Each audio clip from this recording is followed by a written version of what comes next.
ದರ್ಶನ್ ಧ್ರುವ ಸರ್ಜಾ ನಡುವೆ ಮನಸ್ತಾಪಕ್ಕೆ ಕಾರಣ ಯಾರು? ಮಲ್ಲಿಕಾರ್ಜುನ್ ಹೇಳಿದ್ದೇನೆ. ದರ್ಶನ್ ಧ್ರುವ ಸರ್ಜಾ ನಡುವೆ ಮನಸ್ತಾಪಕ್ಕೆ ಕಾರಣ ಯಾರು? ಹಾಗಾದ್ರೆ ಮಲ್ಲಿಕಾರ್ಜುನ್ ಹೇಳಿದ್ಯಾರು? ಸ್ಯಾಂಡಲ್ವುಡ್ನ ಇಬ್ಬರು ಸ್ಟಾರ್ ನಟರಾದ ದರ್ಶನ್ ಮತ್ತು ಧ್ರುವ ಸರ್ಜಾ ನಡುವೆ ಉಂಟಾಗಿರುವ ಬಿರುಕಿನ ಬಗ್ಗೆ ದರ್ಶನ್ನ ಮಾಜಿ ಮ್ಯಾನೇಜರ್ ಮಲ್ಲಿಕಾರ್ಜುನ್ ಮಾತನಾಡಿದ್ದಾರೆ. ಪ್ರೇಮ ಬರಹ ಸಿನಿಮಾದ A to Z ಎಲ್ಲ ಖರ್ಚು ನಾನೇ ನೋಡಿದೆ. 1.20 ಲಕ್ಷ ಕಲೆಕ್ಷನ್ ಆಯಿತು. 50 ಲಕ್ಷ ಖರ್ಚು ಹಿಡಿದುಕೊಂಡು ಕೊಡಬೇಕಿತ್ತು. 5-6 ವಾರದ ಅಕೌಂಟ್ ಕೊಟ್ಟಿದ್ದೆ. ಎಲ್ಲ ಖರ್ಚು ತೆಗೆದು 48ರಿಂದ 49 ಲಕ್ಷ ಕೊಡಬೇಕಿತ್ತು. ದೀಪಕ್ ಅಕೌಂಟ್ ನೋಡಿಕೊಳ್ತಾ ಇದ್ರು. ನಾನು ಆ ಟೈಮ್ನಲ್ಲಿ ಅಕೌಂಟ್ನ ಕ್ರಾಸ್ ಚೆಕ್ ಮಾಡಲಿಲ್ಲ.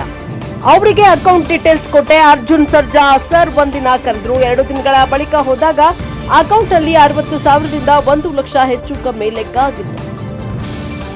ದರ್ಶನ್ ಸರ್ ಗಮನಕ್ಕೆ ಇದನ್ನ ತರ್ತೀನಿ ಅಂತ ಹೇಳಿದ್ರು. ಅವತ್ತು ಎನ್ ಕುಮಾರ್ ಅವರ ಹತ್ತಿರ ಅಮೌಂಟ್ ಇತ್ತು. ಈಗಲೂ ಅವರ ಕಡೆ ಇದೆ. ಅರ್ಜುನ್ ಸರ್ಜಾ ಸರ್ಗೆ ಕೊಡಬೇಕಾದ ಹಣ ಇನ್ನೂ ನನ್ನ ಕೈಗೆ ಬಂದಿಲ್ಲ ಎಂದು ಮಲ್ಲಿಕಾರ್ಜುನ್ ತಿಳಿಸಿದ್ದಾರೆ. ಪ್ರೇಮ ಬರಹದಿಂದ ನಾನು ಮೋಸ ಮಾಡಿಲ್ಲ. ದರ್ಶನ್ ಸರ್ ಮತ್ತು ಧ್ರುವ ಸರ್ಜಾ ಮನಸ್ತಾಪಕ್ಕೆ ನಾನು ಕಾರಣ ಅಲ್ಲ ಎಂದು ಇದೇ ವೇಳೆ ಮಲ್ಲಿಕಾರ್ಜುನ್ ಸ್ಪಷ್ಟಪಡಿಸಿದ್ದಾರೆ. Bureau reporter Vedamurthy, Praja Power TV, Bengaluru.